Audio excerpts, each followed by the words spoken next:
What you gonna do? What you gonna do when they come for you? Bad boys, bad boys. Hello and welcome to this week's edition of the Swans Bigfooty podcast. My name is Bonz. Joining me today is SM, Vonn, Hello.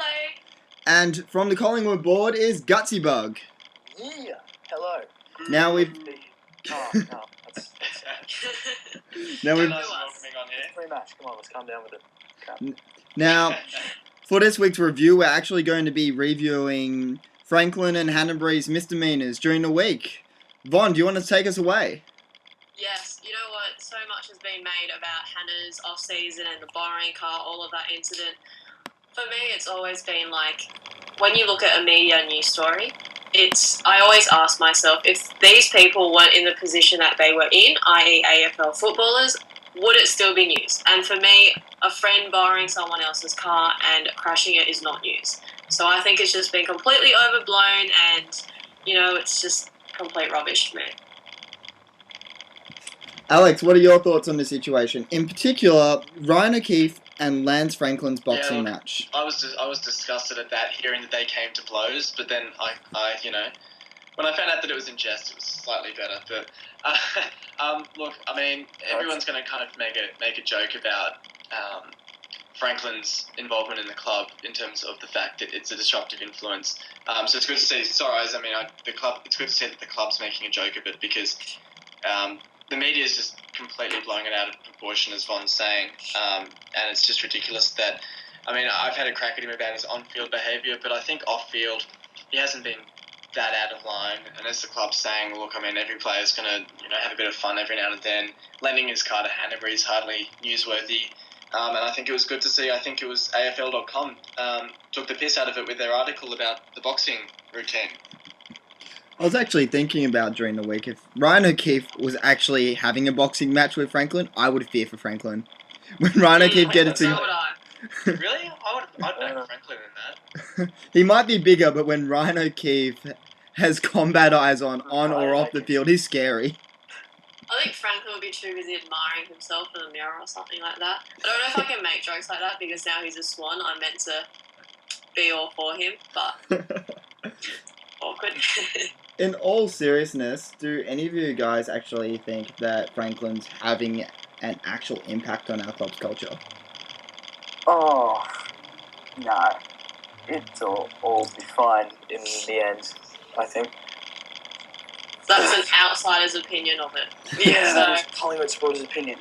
Unbiased. Unbiased Collingwood what's supporter. your take on it? Me? Yeah. Yes, Oh. Gutsybug. Look, I really don't care, but I just, he's not, the whole 9-year, 10 million, it's just a contract, and I mean, it won't affect your culture or your depth at all. It means nothing. It's just a good player playing for a good team. It's fine. I'm actually going to play devil's advocate here and actually say that I think we would be naive to believe that everyone at the club is happy with his contract because, I mean, it would be kind of a given that people are taking pay cuts to stay with Sydney. So if we're just taking someone in on Franklin, I don't know about it actually affecting our culture. But, I know it's contradictory to the fact we've had lots of re-signings lately, which is really good news. But definitely, I don't think everyone at the club is going to be happy about it. Whether or not they're important players, though, is a different story. Yeah, at every club, there's the couple who are just like, oh no, he's crap. But, it'll all be fine in the end. I actually have to agree with Gutsybug there. At every club in the league or in any workplace you'll find in real life, there is always going to be someone else that disagrees with how the club is being run, what the pay wages are of each players. It's just a part of life, really. I mean, people don't get on and they just have to deal with that. There would have been some players last year that would have disagreed with Tippett's contract, and that didn't seem to really affect us on field. Yes, we fell apart with injuries, but I don't think we can blame that on Tippett last year.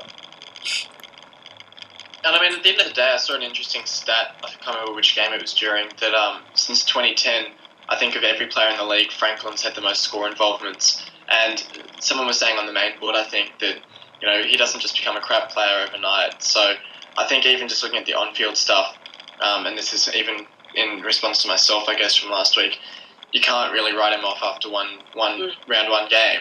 Definitely. So it'd be interesting to see how he settles into the team. But I do think that the media is kind of overblowing it all. Yeah, see, everyone, a lot of Hawks fans especially, I do see their point structurally that, I guess they're not really missing him, but I refuse to believe that no AFL club is going to be better off without a player like Franklin. Like, that is just inconceivable to me, that a player would actually say, yeah, we don't want him. Yeah, Collingwood would love him. Because he destroys us regularly. So. It's that old theory I do enjoy that, if he takes apart your team regularly, then you may as well recruit him and get him in the team so he can't hurt you. Yeah. That's probably what we did. Admittedly, Franklin's record against the Swans isn't actually the worst. Isn't the greatest. His record against Essendon in Collingwood, for instance, would be far greater. Yeah, let's not dwell on that, please. I can't remember too many games where he played against us and really torn us a new one. Unlike Lockett in the early 90s, he'd really made Sydney his personal playthings nearly. Almost the biggest game that Franklin played against us was in the 12 grand final when he kicked those 2 goals from outside 50. I can't think of too many other games where he's really sort of kicked some crazy goals against us or turned the game in their favour. Last year he kicked a combined 5 goals 2 against you. So Well, there you go. Yeah, exactly. It's not that much of an impact. Plus, we also played 3 games, so it's 2 games. He missed. It's nothing. He missed the first final against us due to suspension, so that was on 2 matches. Yeah. Oh, yes. So that's round 21 to round 7 then. Yeah. Apart from that, look, in all honesty, I can't see him affecting the club's culture too much. From what I've heard, if anything, yes, we are going by Swans biased media articles or fans from the club who have turned up to training. He actually seems to be buying into the club and training quite well when he turns up. I think it's almost a case of small poppy syndrome that it almost seems like all the journalists in the media are just looking for an excuse to jump on and attack the Swans because it just media. Yeah, well, exactly. And it's not just the Swans; it's every club. Yeah, I guess so. Oh no, some clubs do have their favourites in the media. I haven't seen too many negative North Melbourne articles. Well, to be honest, who supports them too? It's kind of it's not worth it to be honest. But it just sprung up overnight. Vonn, keep speaking. Yeah, so I was just going to say that I also think that we have to think about it from like a player's perspective. We're fans. If we actually put ourselves in a position when we're at a footy club, if we're 22, 23, we're earning a ridiculous amount of money, you just want to go out and have a good time with your mates, So I don't actually feel as though the players themselves would get as involved in technicalities and in all of the drama that the media does and the supporters do. So I have no doubt that he's getting along well with players like Hanbury and all of that stuff because, they're young guys. Why wouldn't they get along? Better words couldn't be spoken. Anyways, what do you guys actually believe about the rest? Not just this. We're not going to talk about the Swans GWS match anymore, but some of the other. That didn't happen. That hasn't happened, but from some of the other round 1 results from this weekend, pending the West Coast Western Bulldogs match, which is being played as we record, do you guys believe that any of the results will really affect our aspirations for top 4? SM, do you want to take us away? Yeah, the results have all gone pretty much to the script, except for arguably the Port Carlton result last weekend, and maybe the Melbourne St Kilda match, but that's not too surprising. I guess also the Essendon North, but that I think was always a pretty 50-50 game. Gold Coast Richmond. Yeah, mainly talking this weekend, I guess. But I can't look at the results and see too many games where you really think that either top 4 teams can be written off, or there's a surprise team that could kind of put up to the top 4 just yet. It all seems pretty par for the course. Essendon remains to be seen how they go because obviously under Bomber they're going to play a bit differently to they did last year. So I guess we'll see what happens. But yeah, I mean, it's been an interesting round for sure. It's been interesting to see the new styles of play. I think West Coast in that first half against the Bulldogs are starting to look quite dangerous, and they're a smoky for top 4 this year. But yeah, remains to be seen. Yeah, they're up by 39 points. Yeah, it's not going too well for the Bulldogs.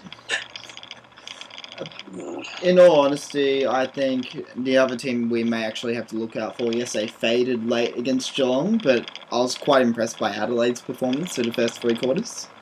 They kept up with them away from home, and I think that boys had quite a good record there, though, haven't they?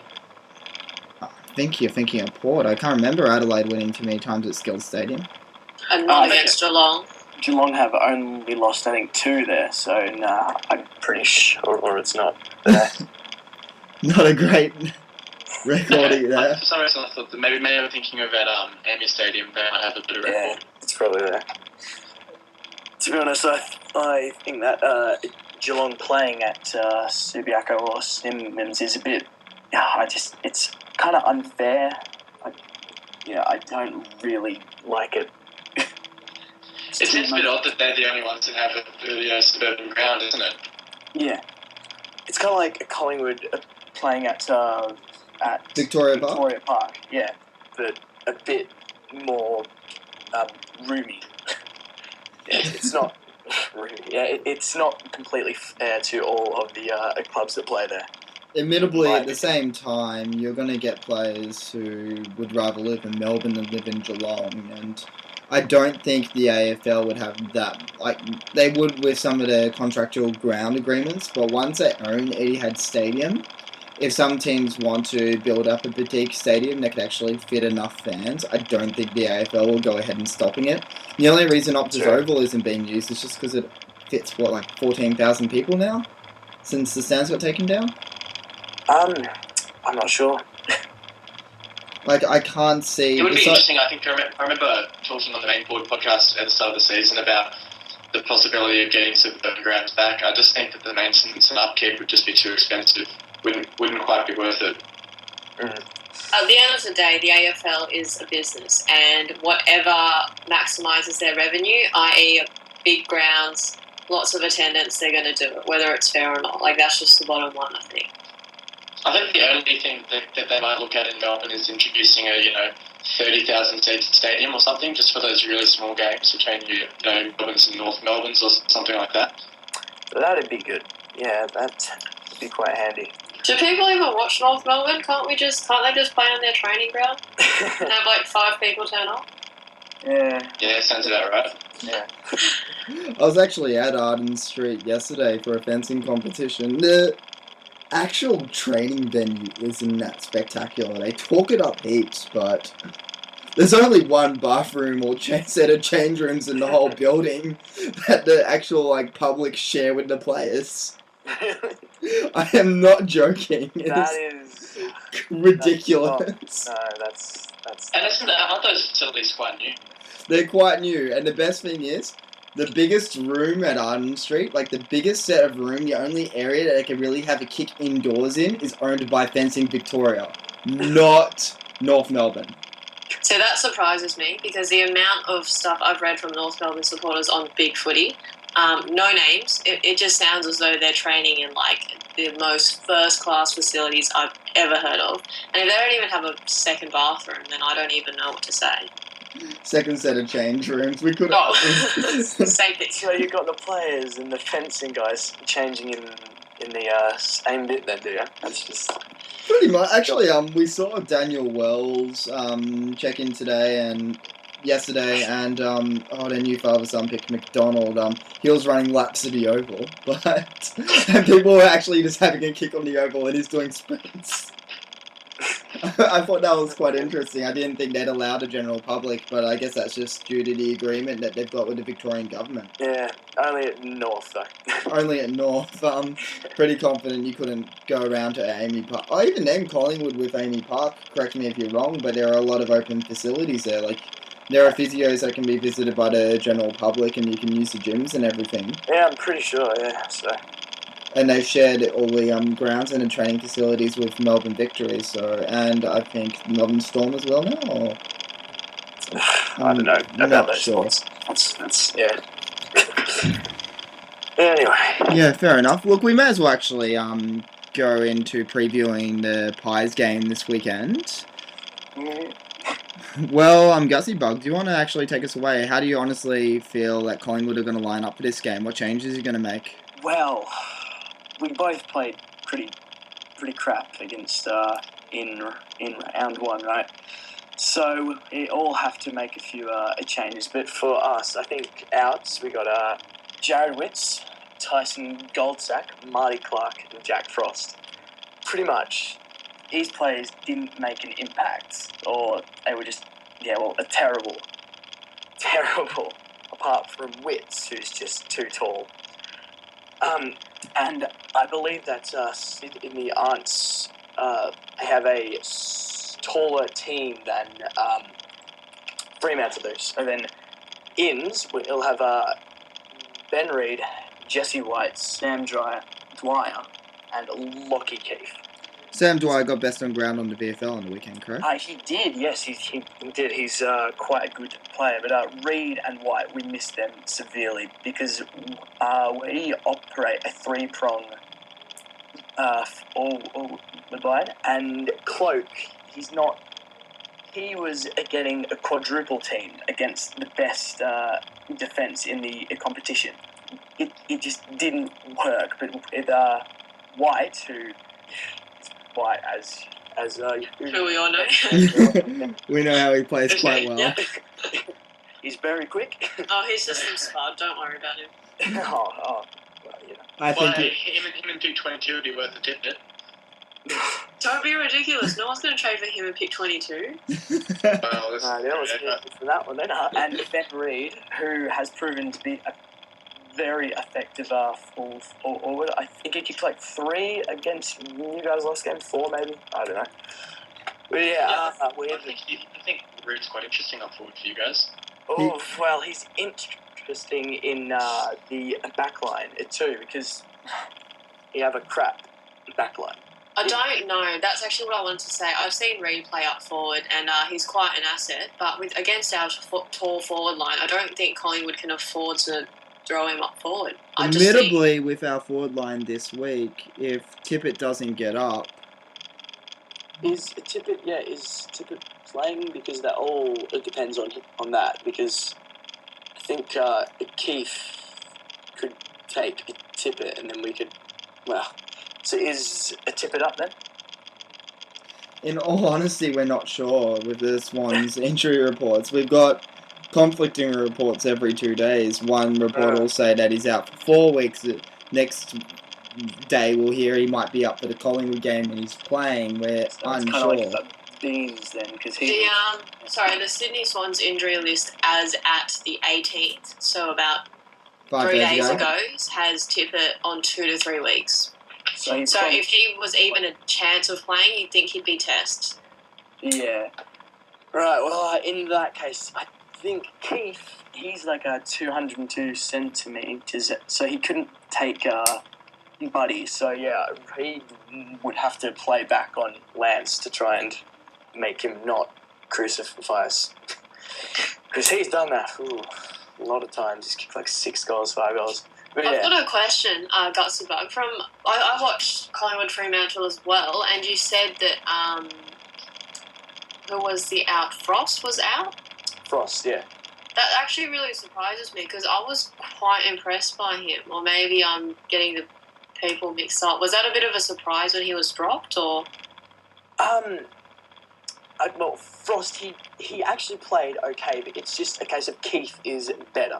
Because Frost was only brought in because Keith hadn't played in the pre-season, like, at much. So, Frost, he played okay, but he's not number 1 choice, though. So would you say then Keith is probably a bit underdone? Yes. I think he played in the VFL, though, so he should be okay now, but, well, it's all a touch and go, really. So if he plays good, well, it's fine. Yeah, but moving on, you have Dwyer, who is just an X-actor. He can make things happen. I believe a few times in 2013, without Dwyer, we would have been smashed. And he will just... He's not big on stats, but he's just big on pressure. He just applies lots and lots of pressure. And we severely lacked pressure against Fremantle. We got crucified. Yes, so moving on. Is there a chance that Blair could come in today? I mean, Blair, There's a Basolo, chance. and Keith and Dwyer, who was obviously best on ground, were some of your better performers in the VFL today. Keith, who was also named in the best, so I think he will probably come in for you guys. Hopefully he's a little bit underdone, but we'll see about that. Fingers crossed. Yeah, but I think Solo, Thomas, and Blair are that. Apparently, because according to Trade Draft, who is posted on our board, he's also what am I trying to say? They've not played enough yet, so then apparently another week in the EFL and they should be okay to go. So in 2 weeks, as a match. So we don't need to worry about him. Well, I hope you do, but I don't think so, no. Probably won't be playing. Okay. SM, what changes do you believe the Swans will make this weekend? Pardon? I just had a bit of a fit there. So what was that, Bonz? What changes do you believe the Swans will make this weekend? Look, it's a hard one. The team as a whole was pretty poor against JWS, so it's hard to really point fingers at individuals. The only changes that I'd really make, you're looking at players like Brandon Jacks and maybe Kirk if he's fit, though I don't think he will be. I mean, if LRT is injured, you obviously might bring in someone like a Nankervis or a Derricks for their debut. But apart from injuries, I don't actually think there's many players to really change.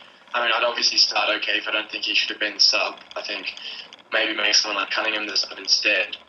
I guess I'd go with LRT out for, I'd say Nankervis because I prefer Nankervis. But it'll probably be someone like Derricks because he's more experienced at AFL level. So LRT out for Derricks and make Cunningham the sub for O'Keefe. What about Kieran Jack? Do you believe he'll get up? Of course. How can I forget Kieran Jack?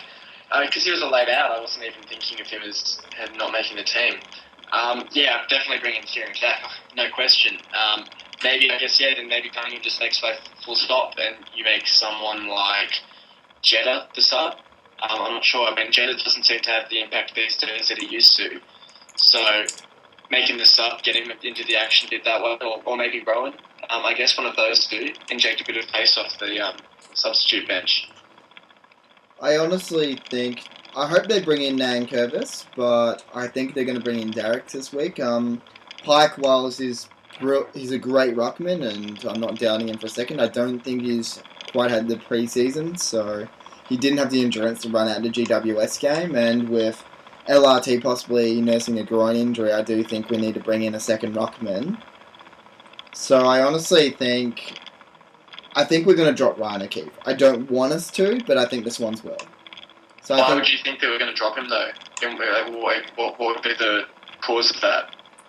Just the fact that, just the general media we've been getting out of it, that we're worrying about his speed. And whilst Longmire is saying that he will be an asset for us this year and he'll play matches, at the same point, Collingwood have got to... It also depends if there's a right matchup for him. I think Pendlebury's obviously going to have...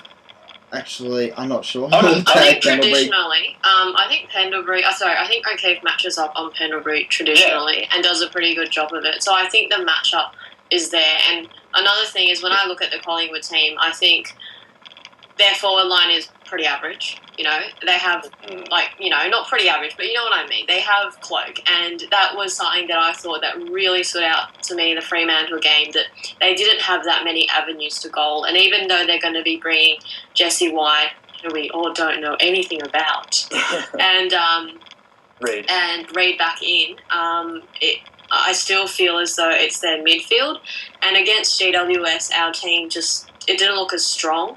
It just didn't look as quick or anything like that. So I really hope we bring Ryan O'Keefe in to take care of Pendlebury, because he has always done a pretty good job of him. Kieran Jack is definitely in for me as well. And another thing that I thought maybe we didn't really, I guess, fully appreciate was Mumford's absence. I just had a quick look at the statistics, and we lost a lot of the hit-outs to GWS. So I would really like us to bring in pretty much what you two both said, Nankervis ideally.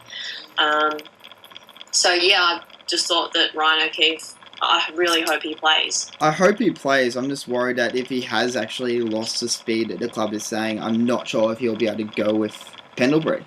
Pendlebury's agility and his general movement, not to mention his asset. is his main asset. And if Ryan O'Keefe's missing any speed or agility whatsoever, he's going to get torn a new one. But I don't think Ryan O'Keefe was ever that quick to start off with. Like, it's not as though, he went from, like, a Rowan to, like, a Pike. He wasn't a quick player, but he could burn off people with his endurance, and he had some speed behind him. If he's dropped even a second or two off his speed, that's going to be pretty crucial against a player like Pendlebury or Swan or anyone in Collingwood's midfield. Swan is probably the quickest in the league off a few steps. So, yeah, if he's not quick, he'll be lost pretty quick. I'm honestly not sure how we're going to man up on Collingwood's midfield this weekend. I think we're either going to have to move Nick Smith into the midfield as a tagging role, or we're going to have to use someone left field. I'd actually like to see them just go head-to-head, back our midfield. Why not? Just put a hard tag on someone like... I was actually thinking maybe even someone like Benny could... Ben McGlynn could work. Do... I'd rather see McGlynn on Swan rather than Pendlebury. Not Pendlebury. Yeah, It's a bit too short. I don't think he'd quite work on Pendlebury. Not on Pendlebury, it's a bit too short. Isn't like Pendlebury nearly 191 centimetres, 192? Yeah, he's pretty tall. Yeah. He's tall and quick, and that's not too... It's not all about height, guys. Wow. Well, if McGlynn is against Pendlebury in a marking contest, I fear for his life. I wouldn't fear for his life, but I'd fear for his playing future. But I do think we need to bring in a second ruckman this week. I just think maybe we've got to keep Laidler and Rampy in, just because if Collingwood are bringing in Jesse White and Ben Reid, then that's an issue. So I think it will be Cunningham and possibly Ryan O'Keefe for Kieran Jack and Derricks or Nankervis. Do you really need two rucks, though? Because if we're LRT. LRT, we got it. Hopefully he's fit. I mean, he's good, but he's young. He can't really play against an experienced ruck for a full match. But at the same time, we wouldn't really have anyone else to be that backup ruckman if LRT was out. And the main reason we're saying Nankervis ahead of Derricks is because he's actually quite effective at resting up forward, as he's shown in the reserves, the pre-season, our intra-clubs, and through under-18s form last year. He was a mature age recruit, and if we can possibly keep him up forward even in the square and use Franklin up the ground, that might force you to actually use Ben Reid in defence instead of the forward line. Which is crucial because he can be an X factor. And that would help us with our defence because that would allow Grundy and Richards to man up on Clark. Oh, Heath Grundy, I see. Yes, Heath Kind of Grundy. confused there. I think, Grundy. I don't know. I liked what Layla did last week in parts, and I know that we should be getting some consistency, in the half-back line, especially if we want to go deep into finals. We need that strong defence, but I don't know. For some reason, I would like to see... I know it probably won't happen because Layla, for his age and experience, will get it over Cunningham, but I've made it a really big point that I was so keen to see Cunningham, and I actually would so much rather Layla be dropped than Cunningham would, because I really want him to string a few games together. But as we can tell from the sub last week, the pecking order is still not like that. But I guess that's just wishful thinking. Hopefully, Collingwood do have a pretty... whilst they've got some speed in Pendlebury and Swan, they have been cut up by some faster teams over the last few years. So we might He's actually... slowed down quite a bit in the past a couple of years, but I still think that we're pretty quick. So hopefully we can be quick. Because against Fremantle, I think if Sydney can apply near the amount of pressure that Fremantle did, I think you guys will win easily, because we just fell apart completely. It just exposed us. It was terrible. But if you don't, then it's going to be close. Unfortunately, GWS had us under a fair bit of pressure last week, and we true. crumbled a Which little. isn't really Crap losses both ways, really. Yeah, it's not. It'll be interesting to see how the two teams come out this week, I guess, in response to those losses. Although I feel, to be fair, Collingwood losing to Fremantle, it was an awful performance put up by Collingwood, but it's definitely... I feel Sydney have just a little bit more to prove losing to a side like GWS. And I was going to say something I completely forgot now. Someone take over. SM, do you have any thoughts on the match and how it'll actually go? I can never be too confident coming up against the Pies, given our record against the Pies over the last 10 years or so. But I think it'll be a really tight game. I think both sides are going to be very keen and up for the win. And with no disrespect to our lovely guests, I thought the Collingwood were actually pretty average against Freo. And it's not taking away from...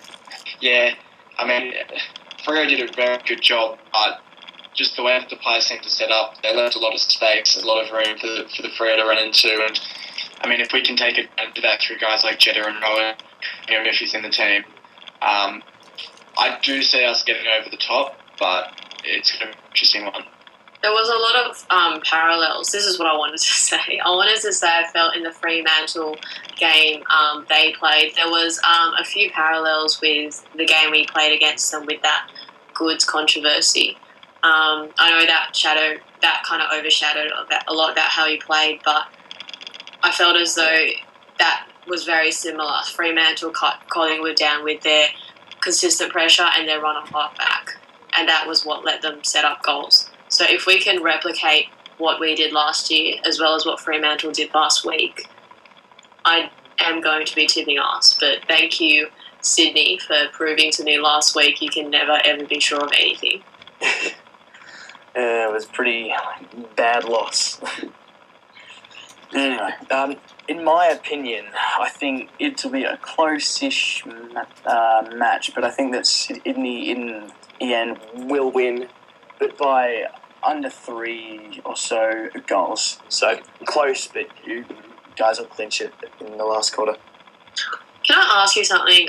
Whilst we've got an actual Collingwood fan who only has Collingwood as their team as opposed to someone like me. Yeah. Does the Collingwood curse, do you guys still feel that applies? I mean, we've won a few, not a lot, but we've won a few. But do you still think of Sydney as, the team you've got the wood over? No, definitely not. No, it's stupid. I mean, it's all about how that the teams play. It's a curse is stupid. Stupid. So no, I think that Sydney are good, and they're probably better. So the previous games have nothing to do with it. It's just it's pointless. Fair enough. That was a silence and a half. That was business. It certainly was. In all honesty, I think that it'll be a close match for the first half, with hopefully Sydney pulling out away in the second. I do think whoever wins will win by over 30 points. One team's going to drop away in the second half. I'm just hoping it isn't us. That's just my Yeah, personal I mean, opinion that for the week. tradition, that's been our problem over the last few games, hasn't it? I mean, straight back to last year is we can't seem to get that four-quarter effort going. So I think if we drop off against the Pies, it could get very interesting. It'll be a good match. Hopefully it's a good match. Hopefully no injuries, no reports, as always. Yep. Anyways, I just want to thank Gutsybug for coming on this week. You've once again listened to the Swans podcast. This is Bonz, who I've been joined by SM, Vonn, and Gutsybug. Thank you for listening, and good night.